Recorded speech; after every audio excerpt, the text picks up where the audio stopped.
Ассалаумалейкум қыздар, қалдарыңыз қалай? Сіздерді тағы да өз арнамда көріп отырғаныма қуаныштымын. Сіздермен бірге Дана. Бүгінде сіздерге пайдалы болады деген оймен тағы да бір ерекше рецепті сіздерге ұсынғалы отырмын. Дүкендерде сататын консервіленген жүгерлерді енді сатып алмай қойсаңыз болады. Одан да өз қолыңызбен жүгерінің сезоны кезінде жауып алсаңыздар болғаны. Ол үшін бізге осындай шикі жүгерлер қажет болады. Біз жақта бұны собық деп атайды. Әр жерде әрқалай аталатын сияқты бағаларды әртүрлі болып келеді, бірақ аса қатты қымбат тұрмайды. Максимум 200 теңгеге алуларыңыз мүмкін. Ал базардан алатын болсаңыздар, бағалары тіптен арзан болып келеді. Саудаласатын болсаңыздар, оптовый бағамен де алып қалуларыңыз мүмкін. Ең алдымен жүгерлерді жақсылап тазалап жуып аламыз да, ортасындағы қатты бөлігінен ажыратып алатын боламыз. Сіздерге ең оңай жолын көрсетіп тұрмын. Дәл видеодағыдай жүгерінің 2-3 қатарын дәл осылай пышақпен кесіп алып, қалған бөліктерін дәл осылай жанына қарай қолдарыңызбен үгітсеңіздер, өте тез алынатын болады. Немесе барлығын пышақпен кесіп алсаңыздар да болады, бірақ жаңағы әдісті пайдаланатын болсаңыздар, тазалау өте оңайға түседі. Ал басы мен аяқ жағы кішкене ретсіз орналасқандықтан, кішкене осылай қолдарыңызбен уқалап жіберсеңіздер, олардың да алынуы өте оңай болады. Мінекей қараңыздар, дәл осылай 2-3 минуттың ішінде бір жүгеріні оп-оңай тазалап алуға болады.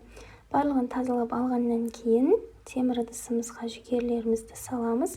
Үстінен жүгерлеріміз бататындай етіп молынан су құямыз да отқа қойып, қақпағын жауып қайнатамыз.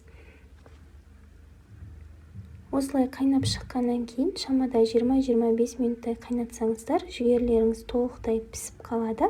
Піскеніне күмәнданып жатсаңыздар, бірнеше данасын алып жеп көрсеңіздер болады. Жүгерлер толықтай бізде пісу керек. Енді піскен жүгерлерімізді дәл осындай ситаның немесе електің көмегімен астына ыдыс қойып, суынан ажыратып алатын боламыз.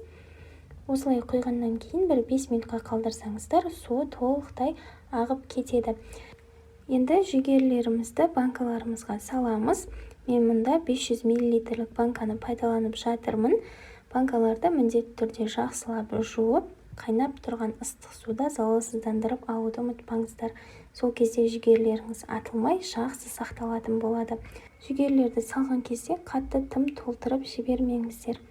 Неге қыздар, қараңыздар, менде 6 дана жүгеріден 1 литрліктен 1 банкі, 800 или 750 мл бір банкі, және де 500 мл 3 банка шықты.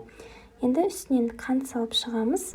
500 мл банкаға 1 шай қасықтан, ал 750 немесе 800 мл банка болу керек. Менде мұнда бұған шамада 1,5 шай қасық қант салдым, ал 1 литрлік банкаға 2 шай қасық қант саламыз.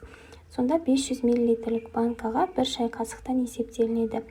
Дәл қант салған секілді мөлшерде тұзды салып шықсаңыздар болады. Тағы бір айта кететін нәрсе, банкаларыңыз жақсы сақталу үшін 500 мл банкаға аспирин таблеткасының 4/1 салып жіберіңіздер. Сонда банкаларыңыз жақсы сақталады. Ал 1 литрлік банкаға жарты аспирин таблеткасы кетеді. Үстілерінен қайнап тұрған ыстық суды құйып, ыстықтай суытпай қақпақтарын жақсылап жауып алатын боламыз. Қыздар, міндетті түрде қақпақтарында ыстық суда 5 минуттай қайнатып алыңыздар. Ол да сіздердің банкаларыңыздың жақсы сақталуына өз септігін тигізетін болады. Қалған закрывашкамен жабылатын банкаларды да жақсылап бұрап жауып алдым. Неге қыздар, қараңыздар, біздің жүгерлеріміз дайын. Енді салат жасайтын болсаңыздар, дүкеннен қымбат бағаға жүгері алмай-ақ, өздеріңіз жапқан жүгерден қосып дайындай бересіздер.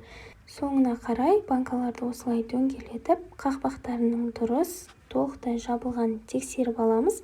Бір жағынан ішіндегі қанты мен тұзын толықтай ерітіп жібереміз.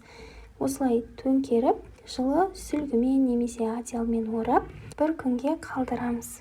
Қыздар, сіздерге видео пайдалы болды деген ойдамын. Видео ұнаса лайк басып, пікір қалдыруды ұмытпаңыздар.